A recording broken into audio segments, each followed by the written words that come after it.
राजा चित्रकेतु की कथा। राजा चित्रकेतु की रानी का पुत्र की मृत्यु पर विलाप, भाग 3। यह कथा श्रीमद् भागवत पुराण के 6ठे स्कंद के 14वें अध्याय का है। अब तक कथा में नारद और अंगिरा से राजा चित्रकेतु की भेंट होती है।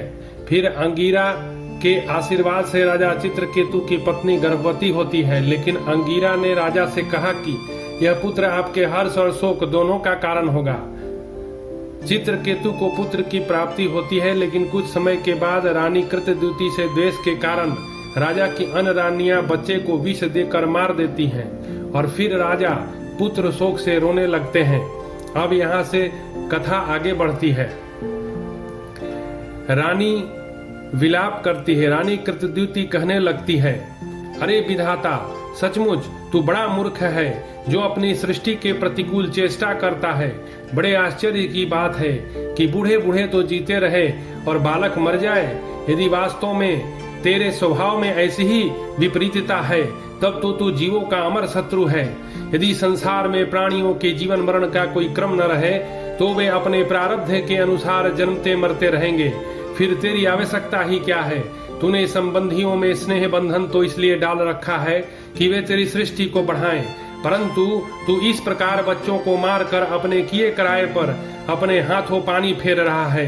फिर वे अपने मृत पुत्र की ओर देखकर कहने लगी, बेटा, मैं तुम्हारे बिना अनाथ और दीन हो रही हूँ। मुझे छोड़कर इस प्रकार चले जाना तुम्हारे लिए उचित नहीं है। तनिक आंख खोलकर देखो तो सही, तुम्हारे पिताजी तुम्हारे वियोग में कितने शोक संतप्त हो रहे हैं। बेटा, जिस घोर नरक को निसंताह पुरुष बड़ी कठिनाई से पार कर पाते हैं, उसे हम तुम्हारे सहारे अनायास ही पार कर लेंगे। अरे बेटा, तुम इस यमराज के साथ दूर मत जाओ, यह तो बड़ा निर्दयी है। मेरे प्यारे लल्ला, ओ राजकुमार, उठो बेटा, देखो तुम्हारे साथी बालक तुम्हें खेलने के लिए बुला रहे हैं। तुम्हें सोते सोते बहुत देर हो गई, अब भूख लग गई होगी। उठो, कुछ खा लो, और कुछ नहीं तो मेरा दूध ही पी लो और अपने स्वजन संबंधी हम लोगों का शोक दूर करो। प्यारे लाल, आज मैं तुम्हारे मुखार बिंद पर वह भोली भाली मुस्कुराहट और आनंद भरी चितवन नहीं देख रही हूँ। मैं बड़ी अभाग्नि हूँ।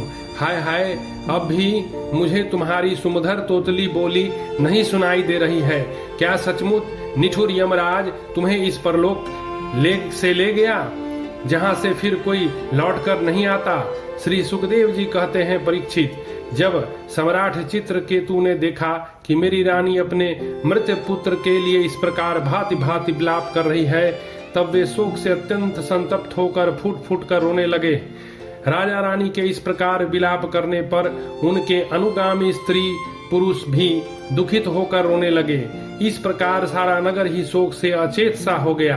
राजन, महर्षि अंगिरा और देवर्षि नारद ने देखा कि राजा चित्रकेतु पुत्र शोक के कारण चेतनाहीन हो रहे हैं, यहाँ तक कि उन्हें समझाने वाला कोई भी नहीं है।